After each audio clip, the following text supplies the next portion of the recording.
बिस्मिल्लाहिर्रहमानिर्रहीम। अस्सलाम वालेकुम।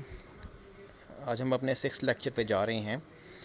तो चैप्टर नंबर 11 ही चल रहा है अभी तक, और हम लोग कहाँ तक पहुँचे थे? हम एप्लीकेशंस ऑफ गॉस लॉ तक पहुँच गए थे। तो उससे आगे आज स्टार्ट करते हैं। गॉस लॉ, जैसे कि हमने प्रीवियस क्लास के अंदर देखा था कि गॉस लॉ ने क्या बताया था कि किसी भी क्लोज सरफेस के थ्रू अगर हमने टोटल फ्लक्स निकालना हो तो वो किसके बराबर होता है?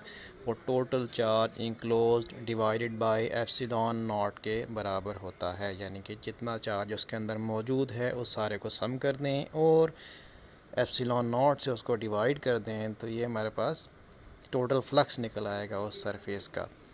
फिर इसके अंदर गॉसियन सरफेस किस तरह से बनाई जाती है और फर्दर इसके अंदर कैलकुलेशंस किस तरह से की जाती हैं, कुछ हमने पहले सीख लिया और कुछ हम लोग आगे सीखेंगे। तो गॉस लॉ की वैसे बहुत सारी एप्लीकेशंस हैं। ये हमें एक्सेस चार्ज की लीकेज मालूम करने में हेल्प करता है कि किसी कंडक्टर के ऊपर चार्ज मौजूद है, हम मालूम करना चाहते हैं कि उनमें एक्सेस चार्ज किस जगह पर मौजूद है, यानी जो इजाफी चार्ज है वो किस लोकेशन पे मौजूद है, ये मालूम करने में हमें ये हेल्प करता है। इसके अलावा इलेक्ट्रिक फील्ड इंटेंसिटी मालूम करने में भी हमें हेल्प करता है। आज के लेक्चर में हम पहली दो एप्लीकेशंस ही कवर करेंगे। बुक के अंदर वैसे 4 एप्लीकेशंस गिवन हैं, जिनमें से पहली 2 इस लेक्चर में कवर की जाएंगी। तो फर्स्ट एप्लीकेशन क्या है? Finding field intensity inside hollow charge sphere. कि हमारे पास अगर हॉलो चार्ज स्फीयर हो तो उसके थ्रू फील्ड इंटेंसिटी किस तरह से मालूम की जा सकती है। फिर उसके बाद अगर हमारे पास एक कंडक्टर है, चार्ज कंडक्टर है, तो उसके ऊपर जो एक्सेस चार्ज है उसकी लोकेशन किस तरह से मालूम की जा सकती है। तो सबसे पहले इस सारे टॉपिक के ऊपर जाने से पहले चार्जिंग ऑफ ए कंडक्टर को समझना ज़रूरी है कि अगर हम जितनी भी बातें करेंगे उसमें हम लोग चार्ज कंडक्टर के हवाले से चीज़ों को देखेंगे। तो पहले ये समझना ज़रूरी है कि चार्जिंग का मतलब क्या है। चार्जिंग का मतलब ये है कि कंडक्टर के अंदर मौजूद चार्जेस की पोजीशंस को थोड़ा सा चेंज कर देना, ताकि उसका एक हिस्सा कुछ पॉजिटिव अपेयर होने लग जाए और एक हिस्सा कुछ नेगेटिव अपेयर होने लग जाए, या फिर उसके अंदर कुछ इजाफी चार्ज ऐड कर देना।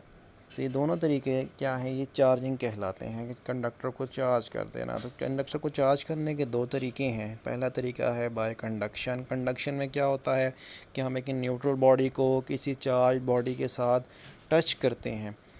तो चार्ज बॉडी क्या करती है? वो चार्ज बॉडी अपने ऊपर मौजूद जो एक्सेस चार्ज होता है, जो एक्स्ट्रा चार्ज होता है, वो उस न्यूट्रल बॉडी के साथ शेयर कर लेती है। यानी अपने पास से कुछ चार्ज वो उस न्यूट्रल बॉडी को मुंतकिल कर देगी। और ये कब तक मुंतकिल होता रहेगा? जब तक दोनों बॉडीज़ इन कांटेक्ट हैं और जब तक दोनों सेम चार्ज गेन नहीं कर लेते। यानी जितना चार्ज उस चार्ज बॉडी के ऊपर रह जाएगा उतना ही चार्ज उस न्यूट्रल बॉडी के ऊपर भी आ जाएगा। तो ये जो मेथड है ये चार्जिंग बाय कंडक्शन कहलाता है, जिसमें हमने एक न्यूट्रल बॉडी को एक चार्ज बॉडी के साथ टच किया। उसके बाद दूसरा जो मेथड है वो चार्जिंग बाय इंडक्शन कहलाता है। अब इंडक्शन में कोई फिज़िकल कांटेक्ट नहीं होता। हम करते क्या है, एक चार्ज बॉडी को किसी न्यूट्रल बॉडी के करीब लेकर आते हैं। तो क्या होता है, न्यूट्रल बॉडी के अंदर मौजूद जो चार्जेस हैं, चार्जेस तो उसके अंदर मौजूद होते ही हैं। बॉडी के अंदर, हर बॉडी के अंदर चार्जेस तो मौजूद होते ही हैं, लेकिन वो ऐसे अरेंज्ड होते हैं कि एज ए होल उनका इफ़ेक्ट ज़ीरो आ रहा होता है। हम कहते हैं बॉडी न्यूट्रल है। न्यूट्रल होने का ये मतलब नहीं है कि उसके अंदर चार्जेस ही मौजूद नहीं हैं। उसके अंदर चार्जेस होते हैं, लेकिन पॉजिटिव और नेगेटिव चार्जेस की मिकदार बराबर होती है। तो इंडक्शन में हम क्या करते हैं, अब फिज़िकल कांटेक्ट तो कोई भी नहीं है। तो जो चार्ज बॉडी है, जब हम उसको न्यूट्रल बॉडी के करीब लेकर आएंगे तो न्यूट्रल बॉडी के अंदर मौजूद जो चार्जेस हैं वो अपनी पोजीशंस को स्लाइटली चेंज कर लेंगे। वो इस तरह से चेंज करेंगे कि जो पॉजिटिव चार्जेस हैं वो एक साइड पे थोड़े से खिसक जाएंगे और जो नेगेटिव चार्जेस हैं वो थोड़ी सी दूसरी तरफ को चले जाएंगे। यानी लेट अस सपोज अगर मैं एक पॉजिटिवली चार्ज बॉडी को न्यूट्रल बॉडी के करीब लेकर आता हूँ, तो न्यूट्रल बॉडी के अंदर मौजूद जो नेगेटिव चार्जेस होंगे वो स्लाइटली डिस्प्लेस हो जाएंगे towards that positive charge body. वो पॉजिटिव चार्ज बॉडी जो उसके करीब लाई गई थी, तो न्यूट्रल बॉडी के नेगेटिव चार्जेस थोड़े सी उसकी तरफ पुश हो जाएंगे, और उसके मुकाबले में जो उसके अंदर न्यूट्रल बॉडी के अंदर मौजूद पॉजिटिव चार्जेस थे वो थोड़ी सी ऑपोजिट डायरेक्शन में डिस्प्लेस हो जाएंगे। तो इससे हम कहेंगे हमारी बॉडी चार्ज हो गई है, न्यूट्रल बॉडी अब as a charge body behave करने लग जाएगी। तो ये 2 मेथड्स थे कंडक्टर को चार्ज करने के। अब आते हैं बाकायदा एप्लीकेशन की तरफ। तो फर्स्ट एप्लीकेशन जैसे कि लिखी गई है कि हमने एक हॉलो चार्ज स्फीयर लिया, उसके अंदर हम फील्ड इंटेंसिटी मालूम करना चाहते हैं। तो हम गॉस लॉ को इस्तेमाल करके ये फील्ड इंटेंसिटी मालूम करने की कोशिश करते हैं। तो हमने क्या किया, हमने एक चार्ज स्फीयर लिया। लेट सपोज हमने क्या किया, एक स्फीयर ले लिया और उसको चार्ज कर लिया। तो ये बन गया हॉलो चार्ज स्फीयर। इसका रेडियस आर लिया गया है और हमने जो उसको चार्ज किया, चार्ज करने के नतीजे में इसके ऊपर पॉजिटिव चार्ज या नेगेटिव चार्ज जो भी है उसके ऊपर उस हमने चार्ज किया, तो वो चार्ज पॉजिटिव चार्ज क्यू मिल गया इसको। इस बॉडी के ऊपर जो एक्सेस चार्ज मौजूद है उसकी वैल्यू क्यू हो गई। अब ये हकीकत है कि अगर सिमिलर चार्जेस मौजूद हों तो वे एक दूसरे को रिपेल करते हैं। तो ये लॉजिक थोड़ी सी इस बात की यहाँ पर समझ लें कि चार्जेस अगर सेम हैं तो वो एक दूसरे को रिपेल करेंगे। यानी अगर मैंने इसको पॉजिटिव को पॉजिटिवली चार्ज किया है तो इसके ऊपर मौजूद जो एक्सेस पॉजिटिव चार्ज है वो एक दूसरे को रिपेल करेगा। और कितना रिपेल करेगा, जितना मैक्सिमम वो रिपेल कर सकता है। तो उसकी वजह से वो जो पॉजिटिव चार्जेस इसको मिले हैं वो पॉजिटिव चार्जेस इसकी सरफेस तक चले जाएंगे। यानी कि सारे का सारा चार्ज जो उसको दिया गया है वो उसकी सरफेस के ऊपर अपेयर होने लग जाएगा। इस तरह से ही जितनी भी चार्ज बॉडीज़ होती हैं उनके ऊपर जो एक्सेस चार्ज होता है, जो फालतू चार्ज होता है, जो इजाफी चार्ज होता है, वो उसकी सरफेस के ऊपर अपेयर हो रहा होता है। तो यहाँ पर भी यही केस होगा। हम क्या करना चाहते हैं, इस हॉलो चार्ज स्फीयर के अंदर किसी पॉइंट पी पर इलेक्ट्रिक फील्ड इंटेंसिटी मालूम करना चाहते हैं। तो उसके लिए फ़र्स्ट ऑफ़ ऑल क्या करेंगे, हम गॉसियन सरफेस एक सपोज़ कर लेंगे। यानी कि अंदर हमने एक पॉइंट पी सपोज़ कर लेना है, वो पॉइंट पी जिस पर इलेक्ट्रिक फील्ड इंटेंसिटी हमने मालूम करनी है। उस पॉइंट पी के इर्द गिर्द हम एक गॉसियन सरफेस कंसिडर कर लेते हैं। No according to Gauss law, अगर हमने इस सरफेस के थ्रू, इस गॉसियन सरफेस के थ्रू फ्लक्स मालूम करना है तो वो क्या होना चाहिए, वो total charge enclose divided by epsilon naught के बराबर होना चाहिए। अब आप देख सकते हैं कि गॉसियन सरफेस के अंदर जो पॉइंट पी था, उस पॉइंट पी से लेकर इस पूरी गॉसियन सरफेस तक कोई चार्ज इसके अंदर मौजूद नहीं है। जैसे कि फिगर में आपको नज़र भी आ रहा है, गॉसियन सरफेस के अंदर कोई चार्ज मौजूद नहीं है या कोई एक्सेस चार्ज मौजूद नहीं है। जैसे कि मैंने पहले बताया कि एक्सेस चार्ज कहाँ पे चला जाएगा, इसकी सरफेस के ऊपर चला जाएगा। तो उसकी वजह से क्या हुआ, इस गॉसियन सरफेस के अंदर कोई चार्ज मौजूद नहीं है। इसका मतलब क्या है कि इस गॉसियन सरफेस के थ्रू कोई फ्लक्स नहीं है, यानी फ्लक्स की वैल्यू ज़ीरो हो गई। बाय डेफिनेशन हमें पता है फ्लक्स ई डॉट ए के बराबर होता है। अगर ऊपर वाली दोनों इक्वेशंस को, इक्वेशन और 1 और 2 को अगर हम इक्वेट कर लें तो ये क्या बन जाता है, E dot A is equal to zero हो जाएगा।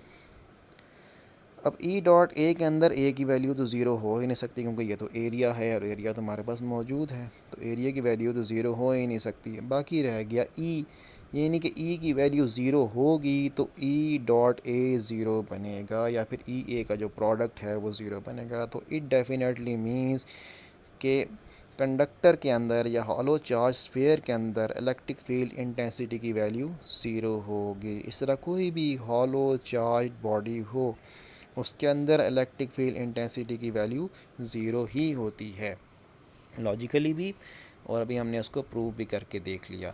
आपको फिगर ए के अंदर एक फ़िगर बनी में नज़र आ रही है। अब ये देखें, ये जो कंडक्टर है ये रेगुलर नहीं है, ये स्फेरिकल शेप में नहीं है, लेकिन इसमें भी सारे के सारे चार्जेस सरफेस के ऊपर ही गए हुए हैं और अंदर इलेक्ट्रिक फील्ड इंटेंसिटी की वैल्यू ज़ीरो है। इट मीन्स शेप कोई भी हो, जब आप उसको चार्ज करते हैं तो उसके अंदर इलेक्ट्रिक फील्ड इंटेंसिटी की वैल्यू ज़ीरो हो जाएगी।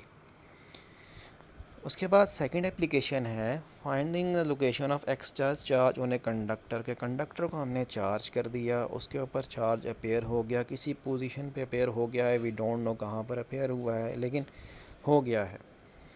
ठीक है, हमने उसकी लोकेशन मालूम करनी है कि वो जो इजाफी चार्ज हमने इसको दिया था वो कहाँ पर गया, वो कंडक्टर की किस पोजीशन पर मौजूद है। तो उसको देखने से पहले एक बात तो हमने जो पहले प्रूव कर ली है कि कंडक्टर को अगर हम चार्ज कर देंगे तो उसके अंदर इलेक्ट्रिक फील्ड इंटेंसिटी की वैल्यू ज़ीरो हो जाएगी, that is E is equal to zero. Figure के अंदर भी दिखाया गया है, पैराग्राफ में भी बताया गया है। तो यहाँ पर हमारे पास तीन पॉसिबिलिटीज़ बन सकती हैं, यानी तीन केसेस की फॉर्म में ये चीज़ बुक में एक्सप्लेन की गई है। तो पहला केस हम लोग डिस्कस करते हैं, किस तरह से हम लोग कंडक्टर के ऊपर मौजूद एक्सेस चार्ज की लोकेशन मालूम कर सकते हैं। तो पहला केस क्या हो सकता है? पहला केस उस तरह से ही है कि हम लोग क्या करें, कंडक्टर के अंदर किसी पॉइंट पर किसी कंडक्टर के अंदर कोई एक पॉइंट पी सपोज कर लें और उस पॉइंट पी के इर्द गिर्द एक गार्जियन सरफेस कंसीडर कर लें। फिर पिछले प्रिंसिपल को लगाते हुए ही, यानी जिससे हमने पिछली एप्लीकेशन के अंदर देखा, हमने उस गार्जियन सरफेस को थ्रू फ्लक्स की वैल्यू मालूम करनी है। अब चूँकि हमें पहले से मालूम हो चुका है, हम पीछे प्रूफ कर चुके हैं कि उस गार्जियन सरफेस के थ्रू फ्लक्स की वैल्यू ज़ीरो होगी, तो उसका मतलब क्या है, इलेक्ट्रिक फील्ड इंटेंसिटी की वैल्यू इसके अंदर ज़ीरो होगी। जब इलेक्ट्रिक फील्ड इंटेंसिटी की वैल्यू उस गार्जियन सरफेस के थ्रू ज़ीरो हो गई, इसका मतलब क्या है कि उस गार्जियन सरफेस के अंदर तो कोई चार्ज मौजूद नहीं है, तो चार्ज फिर कहाँ होगा? अब चूँकि पॉइंट पी पूरे कंडक्टर के अंदर किसी भी जगह पर लिया जा सकता है, इसका मतलब क्या है कि हर पॉइंट पर चार्ज की हर चार्ज की वैल्यू ज़ीरो है, यानी कंडक्टर के अंदर हर पॉइंट पर चार्ज की वैल्यू ज़ीरो है। तो चार्ज किधर चला गया? चार्ज फिर डेफिनेटली सरफेस के ऊपर ही मौजूद होगा। जितना चार्ज हम उसको देंगे वो एक्सेस चार्ज सारे का सारा कंडक्टर की सरफेस के ऊपर इकट्ठा हो चुका होगा। फिगर के अंदर ये बात दिखाई भी गई है, यहाँ समझना इसको आसान है। अब केस टू क्या है? केस टू ये है कि हमारा कंडक्टर उसके अंदर कोई कैविटी मौजूद है, तो कैविटी के मौजूद होने की वजह से क्या फ़र्क पड़ेगा? कैविटी से मुराद क्या है? कोई इम्प्योरिटी हो सकती है जो कंडक्टर के अंदर मौजूद हो सकती है, कोई मिलावट हो सकती है किसी चीज़ की, बस कोई एक कैविटी है जो कि कंडक्टर के अंदर मौजूद है, जैसे कि फ़िगर के अंदर आपको नज़र आ रहा है। हमने अगेन वही अप्रोच लगानी है कि कैविटी के इर्द गिर्द एक गार्जियन सरफेस कंसीडर कर लेनी है, क्लोज सरफेस कंसीडर कर लेनी है और पता लगाना है कि इस गार्जियन के सरफेस के थ्रू कुछ फ्लक्स है कि नहीं है। अब गार्जियन सरफेस चूँकि कंडक्टर के अंदर है, कैविटी कंडक्टर के अंदर है, तो गार्जियन सरफेस भी कंडक्टर के अंदर है। कंडक्टर के अंदर ई की वैल्यू या इलेक्ट्रिक फील्ड इंटेंसिटी की वैल्यू ज़ीरो होती है। तो यहाँ से क्या पता लगा कि इस गार्जियन सरफेस के अंदर कोई चार्ज मौजूद नहीं है। तो डेफिनेटली यहाँ से भी यही बात प्रूव होती है कि सारे के सारे चार्जेस सरफेस के ऊपर ही मौजूद होंगे। कैविटी के मौजूद होने की वजह से कोई फ़र्क नहीं पड़ेगा। चार्ज बॉडी के ऊपर मौजूद एक्सेस चार्ज सारे के सारे सरफेस के ऊपर ही अपेयर होंगे। थर्ड केस ये है कि कंडक्टर के दरमियान में हम कोई चार्ज पार्टिकल रख दें। हमने क्या किया, ख़ुद से एक चार्ज पार्टिकल लिया और उसको कंडक्टर के दरमियान में रख दिया। जैसे कि यहाँ पर आपको दो फिगर्स नज़र आ रही हैं। ये ब्लू सी फिगर है, इसके दरमियान में पॉजिटिव चार्ज क्यू पड़ा हुआ आपको नज़र आ रहा है। हमने पॉजिटिव चार्ज क्यू इसके अंदर रख दिया, दरमियान में रख दिया और उसके इर्द गिर्द एक सरफेस बना दी, एक ऐसी सरफेस जिसके थ्रू कोई चार्ज नहीं गुज़र सकता। नो व्हाट विल हैपन, हमने कंडक्टर के दरमियान में जब पॉजिटिव चार्ज रख दिया है तो उसकी वजह से कंडक्टर के अंदर मौजूद जो नेगेटिव चार्जेस होंगे वो उस दरमियान में मौजूद पॉजिटिव चार्ज की तरफ अट्रैक्ट होंगे तो उसकी तरफ जाने की कोशिश करेंगे। हमने इसीलिए एक सरफेस उसके इर्द गिर्द बना दी थी कि कोई भी चार्ज इस सरफेस को क्रॉस नहीं कर सकता। तो नेगेटिव चार्जेस जितने भी हैं वो उस सपोज सरफेस या फिर उस बनाई गई सरफेस या उस इंसुलेटिंग सरफेस के ऊपर इकट्ठे हो जाएंगे। ये इंसुलेटिंग सरफेस जो हमने बनाई थी, नेगेटिव चार्जेस इसके ऊपर इकट्ठे हो जाएंगे, क्योंकि वो इसको क्रॉस तो कर नहीं सकते, तो यहीं पर वो इकट्ठे हो जाएंगे। इसकी वजह से क्या होगा? इसकी वजह से ये होगा कि बाकी जो पॉजिटिव चार्जेस हैं वो कंडक्टर की आउटर सरफेस के ऊपर इकट्ठे हो जाएंगे, यानी कि दरमियान में पॉजिटिव चार्ज मौजूद था तो वो कंडक्टर के अंदर मौजूद पॉजिटिव चार्जेस को रिपेल करेगा और वो पॉजिटिव चार्जेस सरफेस के ऊपर इकट्ठे हो जाएंगे। तो क्या हो गया, एक लेयर जो अंदर वाली है उसमें आपके पास नेगेटिव चार्जेस इकट्ठे हो गए और जो आउटर लेयर है उसके ऊपर आपके पास पॉजिटिव चार्जेस इकट्ठे हो गए। तो कुछ इस तरह का अरेंजमेंट आपके पास बन जाएगा और ये कब तक बना रहेगा? जब तक ये पॉजिटिव चार्ज इसके अंदर मौजूद रहेगा। अब यहाँ पर देखें, आपकी जो बॉडी है वो ऐसा चार्ज नहीं है, सिर्फ ये चीज़ इस तरह से दिखाई गई है कि अगर हम दरमियान में कोई चार्ज क्यू रख देते हैं, हमने कोई एक एक्स्ट्रा चार्ज लिया और वो कंडक्टर के, एक न्यूट्रल कंडक्टर के दरमियान में रख दिया, तो उसकी वजह से कंडक्टर के अंदर मौजूद जो चार्जेस हैं वो किस तरह से बिहेव करेंगे। तो हमने देखा कि अगर पॉजिटिव चार्ज दरमियान में रखा है तो वो नेगेटिव चार्जेस को अट्रैक्ट कर लेगा और पॉजिटिव चार्जेस को रिपेल करेगा, जिसकी वजह से जो नेगेटिव चार्जेस हैं वो अंदर जो इंसुलेटिंग सरफेस है उसके ऊपर इकट्ठे हो जाएंगे और जो पॉजिटिव चार्जेस हैं वो एक्सटर्नल सरफेस के ऊपर इकट्ठे हो जाएंगे। तो ये चीज़ इन दोनों फिगर के अंदर आपको नज़र भी आ रही है। So that's all for today.